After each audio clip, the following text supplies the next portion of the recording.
যুটীয়া সম্পাদক অমিতাভ বৰা আৰু আমাৰ সদস্যসকলে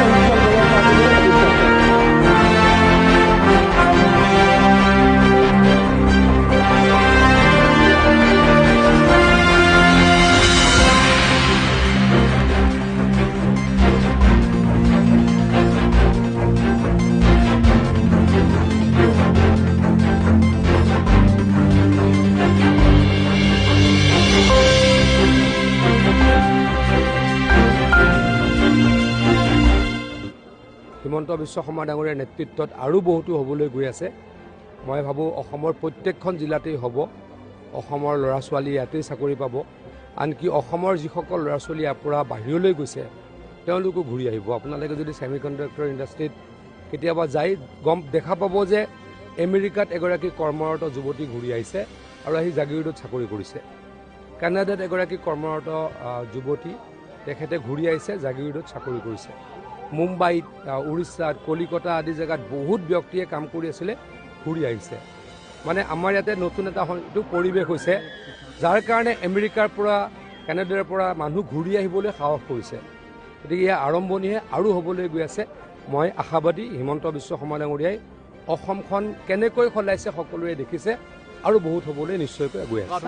ডেফিনেটলি চাওক, এটা কথাটো চাওক যে খিলঞ্জীয়াৰ ভূমি যদি কোনোবাই দখল কৰে, এই চৰকাৰখনে হাত খাপতি বহি নাথাকে।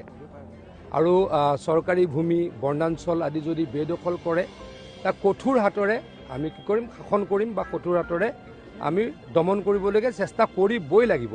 কাৰণ মেণ্ডেটটোৱে সেইটো। হিমন্ত বিশ্ব শৰ্মা ডাঙৰীয়াক বা আমাক ৰাইজে মন্ত্ৰী পাতিছে, মুখ্যমন্ত্ৰী পাতিছে, বিধায়ক পাতিছে যে খিলঞ্জীয়াক সুৰক্ষা দিবলৈ।